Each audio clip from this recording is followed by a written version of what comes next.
آج مسئلہ کیا ہے، ہم دنیا کے اندر نہیں بلکہ دنیا ہمارے اندر آ چکی ہے۔ کشتی جب تک پانی کے اندر رہتی ہے کشتی سلامت رہتی ہے، اور جب پانی کشتی کے اندر آنا شروع کر دے تو پھر کشتی کا ڈوبنا مقدر ہو جاتا ہے۔ ہمارا مسئلہ یہی ہے کہ ہم اللہ کی ذات کو نہیں پہچان سکے کہ وہ اللہ کی ذات کتنی بڑی ذات ہے، اور اس ذات نے جس نبی کو ہمارے لیے بھیجا ہماری رہنمائی کے لیے، جس کے بارے میں اللہ نے کہا لقد کان لکم فی رسول اللہ اسوۃ حسنہ، کہ اس رسول اللہ صلی اللہ علیہ وسلم کی زندگی کو اللہ نے تمہارے لیے کامل نمونہ بنایا، ہم نے اس بڑی ذات کو بھی نہ پہچانا۔ اللہ رب العزت نے قرآن پاک میں ایسے سمجھ لے پورے کا پورا قرآن اپنے نبی کی تعریف میں اتارا۔ اب باقی نبیوں کے بارے میں بھی اللہ نے قرآن میں کئی جگہ پہ ذکر کیا، لیکن جو اپنے آخری نبی کو مقام دیا وہ کسی اور کو نہیں دیا۔ ہر موسیٰ علیہ السلام کو اللہ نے بھیجا فرعون کے پاس کہ جا کے فرعون کو میرے نام کی دعوت دو، میری بڑائی میری کبریائی بیان کرو، تو آپ کی زبان میں لکنت تھی۔ اللہ سے دعا مانگی رب اشرح لی صدری، اے اللہ مجھے شرح صدر عطا فرما، میرا سینہ کھول دے، ویسر لی امری، میرا کام آسان کر دے، واحلل عقدۃ من لسانی یفقہوا قولی، اے اللہ میں جو بات کروں وہ سمجھ آئے اگلے بندے کو۔ اب اپنے نبی کی باری آئی تو نبی صلی اللہ علیہ وسلم کو مانگنا نہیں پڑا، اللہ نے خود ہی فرمایا الم نشرح لک صدرک، اے نبی ہم نے آپ کے لیے آپ کا سینہ کھول نہیں دیا، ووضعنا عنک وزرک، اور آپ کے کمر سے بوجھ اتار دیا، یعنی آپ کا کام آسان کر دیا۔ اللہ رب العزت کی ایک ترتیب ہے۔ ابراہیم علیہ السلام بڑے برگزیدہ نبی ہیں، ابراہیم علیہ السلام نے دعا مانگی ہے اللہ مجھے جنت النعیم کا وارث بنا، لیکن جب آخری نبی صلی اللہ علیہ وسلم کی باری آئی اللہ نے ترتیب بدل دی، مانگنا نہیں پڑا، اللہ نے خود فرمایا انا اعطیناک الکوثر، اے نبی پورے کی پوری جنت ہے ہی آپ کی، آپ کے ہاتھوں سے حوض کوثر جس کو نصیب ہوگا وہی جنت میں جائے گا۔ یہ اللہ رب العزت نے اپنے نبی سے لاڈ کر کے دکھائے۔ اب اللہ کے نبی صلی اللہ علیہ وسلم نے مختلف عبادت میں حد سے تجاوز کی کوشش کی، اللہ نے خود منع کیا کہ اے نبی ایک حد تک عبادت کریں، کچھ وقت آپ اپنے آرام کے لیے بھی نکالیں۔ سورہ مزمل میں اللہ نے کہا نا قم اللیل الا قلیلا، اے نبی رات کا کچھ حصہ آرام کریں اور کچھ حصہ عبادت کریں۔ اسی طرح آپ نے صدقہ و خیرات میں حد سے زیادہ تجاوز کرنے کی کوشش کی کہ ایک صحابی آپ کے پاس آئے، آ کے کہا یا رسول اللہ مجھے آپ کا کرتا پسند ہے، مجھے دے دیں۔ اللہ کے نبی کے پاس دوسرا کرتا بھی موجود نہیں تھا، آپ نے وہ بھی اتار کے دے دیا، اپنے بدن میں کپڑے تک نہیں رہے۔ اللہ نے اس بات سے بھی منع کیا کہ نبی اتنا بھی میرے راستے میں خرچ نہ کریں کہ خود پھر خالی ہاتھ ہو جائے۔ اللہ نے اس کام سے بھی تھوڑا سا روکا۔ عبادت بہت بڑا درجہ، اللہ نے کہا درمیانہ اعتدال پہ آئے، صدقات خیرات بہت بڑا اجر، لیکن اللہ نے منع کیا کہ نبی تھوڑا سا درمیانہ درجہ رکھے۔ لیکن جب باری آئی اخلاق کی، یہاں بھی اللہ منع کرتا کہ نبی ہر جگہ نرمی اچھی نہیں ہوتی، کہیں آنکھ بھی دکھایا کریں، کہیں سختی بھی کیا کریں، لیکن میں قربان جاؤں اخلاق کی باری آئی تو اللہ رب العزت نے ترتیب بدلی اور اللہ نے اللہ کی قسم شاباش دی۔ اللہ قرآن میں فرماتے ہیں انک لعلی خلق عظیم، کہ اے نبی صلی اللہ علیہ وسلم جیسے اخلاق ہم نے آپ کو دیے ایسے اخلاق کائنات میں کسی کے ہے ہی نہیں، کہ آپ جیسی مثال دنیا میں ملتی ہی نہیں۔ آپ صلی اللہ علیہ وسلم سے بڑا اخلاق والا اللہ کی قسم کائنات میں نہ کوئی آیا اور نہ قیامت تک آئے گا۔ آپ صلی اللہ علیہ وسلم کے اخلاق کیسے تھے؟ غزوہ حنین کا واقعہ آتا ہے کہ غزوہ حنین میں ہلچل مچی، لوگ دوڑ رہے تھے، دوڑتے ہوئے ایک صحابی کا پاؤں رسول اللہ صلی اللہ علیہ وسلم کے پاؤں پہ آیا۔ وہ صحابی جن کا پاؤں آیا، اب انہوں نے ارادتاً پاؤں نہیں رکھا، پاؤں آیا تو اللہ کے نبی کے منہ سے نکلا ابو جعلتنی، اے میرے صحابی تو نے مجھے تکلیف دی۔ وہ صحابی خود بیان کرتے ہیں اس روایت کو کہ میں جلدی سے تیزی سے بھاگ رہا تھا تو رک نہیں سکا، لیکن ایسے ہی جب میں گھر پہنچا تو میرے ذہن میں یہ آیا کہ میں نے رسول اللہ صلی اللہ علیہ وسلم کو تکلیف دی، اب میری ہلاکت کا کوئی پیغام اترے گا۔ ساری رات یہی سوچتا رہا کہ میرا کیا بنے گا۔ دوسرے دن اللہ کے نبی صلی اللہ علیہ وسلم نے اعلان کروایا کہ اس صحابی کو بلایا جائے جس نے میرے پاؤں پہ کل پاؤں دیا تھا۔ اب وہ صحابی کو بلایا گیا، یہ کانپتے ہوئے آئے کہ پتہ نہیں میرے ساتھ کیا فیصلہ ہونے والا ہے۔ اللہ کے نبی صلی اللہ علیہ وسلم نے ارشاد فرمایا کہ کل جب تمہارا پاؤں میرے پاؤں کے اوپر آیا تھا میرے ہاتھ میں چھڑی تھی، میں نے پلٹ کے تمہیں چھڑی ماری تھی، میں تم سے معافی چاہتا ہوں۔ وہ صحابی کہتے ہیں یا رسول اللہ مجھے تو پتہ بھی نہیں، میں نے زرہ پہنی ہوئی تھی، اور زرہ اللہ کی قسم تلوار اثر نہیں کرتی، زرہ تو لوہے کا لباس ہوتا ہے۔ تو اس نے چھڑی ماری، اس صحابی کو پتہ بھی نہیں کہ چھڑی لگی کہ نہیں۔ اللہ کے نبی کیا فرما رہے ہیں کہ میرے سے تمہیں چھڑی لگی، میں تم سے معافی مانگتا ہوں، مجھے معاف کر دو۔ تو وہ آگے سے رونے لگے، یا رسول اللہ میں تو اس ڈر سے کہ پتہ نہیں میرے ساتھ کیا ہونے والا ہے، میرا پاؤں آپ کے پاؤں پہ آیا۔ اور آپ صلی اللہ علیہ وسلم نے فرمایا نہ صرف میں تم سے معافی چاہتا ہوں بلکہ یہ 60 بکریاں ہدیے کے طور پہ تمہیں تحفہ دیتا ہوں، یہ تم قبول کرو گے تو مجھے یہ پتہ چل جائے گا کہ تم نے مجھے معاف کر دیا۔ میرے بھائیو دوستوں بزرگوں، یہ رسول اللہ کے اخلاق تھے۔ طائف سے بڑا واقعہ کائنات میں کوئی نہیں آیا اس سے زیادہ درد والا۔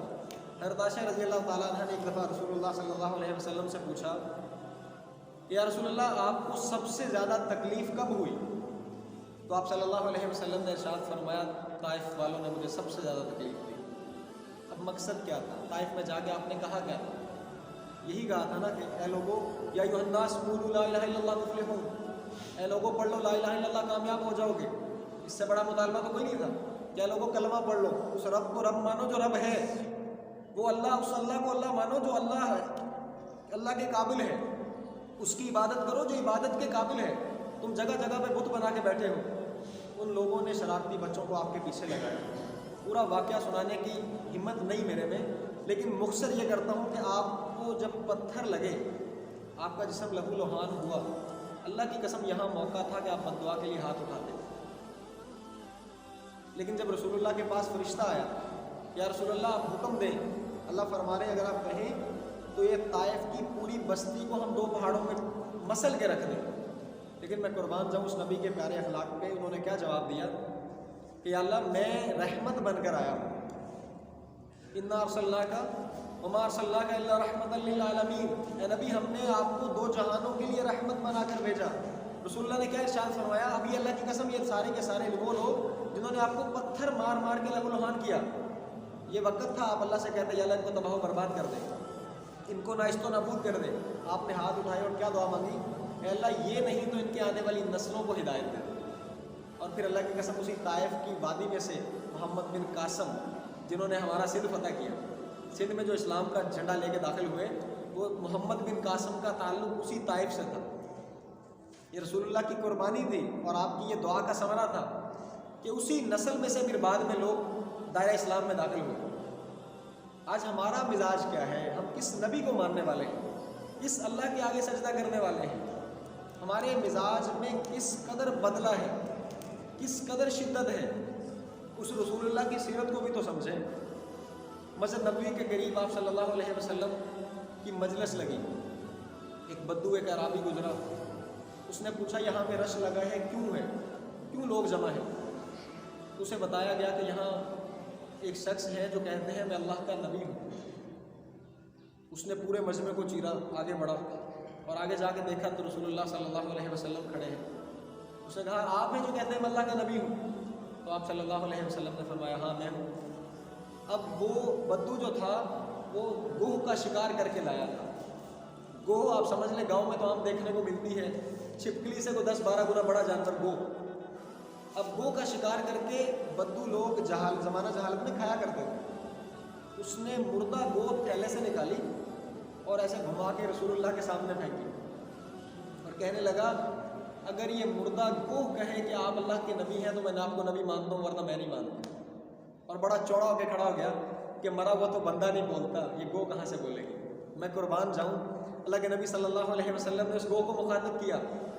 آپ نے فرمایا یا آدم، اے گوہ نے اللہ کے حکم سے گوہ زندہ ہوئی۔ اس نے اپنا سر اٹھایا، اللہ کے نبی صلی اللہ علیہ وسلم کی طرف پورا چہرہ کیا اور عربی زبان میں خوبصورت نعرہ لگایا لبیک میں حاضر، وسعدیک میری سعادت، میرے بھاگ جاگ اٹھے، مجھے آپ نے بلایا، مجھے آپ نے پکارا، آپ حکم کریں۔ آپ صلی اللہ علیہ وسلم نے اس نے ایک بڑا خوبصورت لقب دیا۔ وہ کہنے لگی لبیک میں حاضر، وسعدیک میری سعادت، یا زین من وعفا من یوم القیامہ، اے قیامت کے دن کو مسخر کرنے والے آپ حکم کریں، میری سعادت، میرے بھاگ جاگ اٹھے، مجھے آپ نے بلایا، مجھے آپ نے پکارا۔ اللہ کے نبی نے کیا ارشاد فرمایا؟ من تعبد، اے گو کس کی بندگی کرتی ہو؟ کون ہے تیرا معبود؟ کس کے آگے ماتھا ٹیکتی ہو؟ تو گو کا جواب سنیے گا، من فی السماء عرشہ، جس کا عرش آسمانوں پر، وفی الارض سلطانہ، جس کی سلطنت زمینوں پر، وفی البحر سبیلہ، جس کے راستے سمندر میں، وفی الجنت رحمتہ، جس کی رحمت جنت میں، وفی النار عقابہ، اور جس کا عذاب جہنم میں۔ میں اس رب کے آگے ماتھا ٹیکتی ہوں۔ اب اگلا سوال، آپ نے فرمایا من انا، میں کون ہوں؟ اس گوہ کا جواب سنیے گا، انت رسول رب العالمین، آپ رب العالمین کے رسول ہیں۔ ہمیں باقی تمام نبیوں کے بارے میں یہ ماننے کا حکم ملا کہ سارے نبیوں کو مانو کہ اپنے اپنے دور میں سچے تھے، لیکن ہمارے اپنے نبی کے بارے میں دو چیزوں کے ماننے کا حکم آیا۔ ایک یہ مانو کہ یہ اللہ کے نبی ہیں، اور دوسرا یہ مانو کہ یہ آخری نبی ہیں۔ اس گوہ کو بھی پتہ ہے اگر میں نے صرف اتنا مانا کہ آپ نبی ہو تو میرا ایمان مکمل نہیں ہوگا، لہذا اس نے ساتھ میں کیا کہا، انت رسول رب العالمین وخاتم النبیین، اور آپ آخری نبی ہیں، آپ کے بعد قیامت تک کوئی نبی نہیں آنے والا۔ اگلا فتویٰ بھی سن لیں، ایک گوہ کو پتہ ہے اس نبی کے پیچھے چلیں گے تو کیا ملنے والا ہے۔ وہ کہتی ہے قد افلح من صدقک، اللہ کی قسم تحقیق جو آپ کے پیچھے چلے گا وہ کامیاب، وقد خاب من کذبک، اور جس نے آپ کو چھوڑا وہ اللہ کی قسم ناکام۔ اللہ کے نبی صلی اللہ علیہ وسلم نے اس بدو سے پوچھا، ہاں آپ کیا کہتے ہو؟ آپ تو تیرا کلمہ پڑھتا ہوں۔ میرے بھائیو دوستوں بزرگوں، ایک گوہ کو پتہ ہے، ایک مردہ گوہ کو پتہ ہے یہ نبی کون ہے۔ آج ہم اپنی حالت دیکھیں، ہم نے امت ہو کے بلا دیا۔ ہم اپنی زندگیوں کا محاسبہ تو کریں۔ اللہ کا احسان، اللہ نے ہمیں ایک نیا سال دیا، کہتے ہیں جی یہ سال عیسائیوں کا سال ہے، عیسوی سال ہے، قمری سال ہے، اسلامی سال۔ تو میں تو یوں کہتا ہوں کہ یہ دونوں سال اللہ کے سال ہیں۔ عیسوی سال بنتا ہے سورج کو دیکھ کے، ان مہینوں کا تعین سورج کی وجہ سے، سورج کی نسبت سے۔ قمری سال بنتا ہے چاند کو دیکھ کے، تو بھائی چاند بھی اللہ کا ہے، سورج بھی اللہ کا ہے۔ تو آج اللہ نے ایک نیا سال شروع کیا،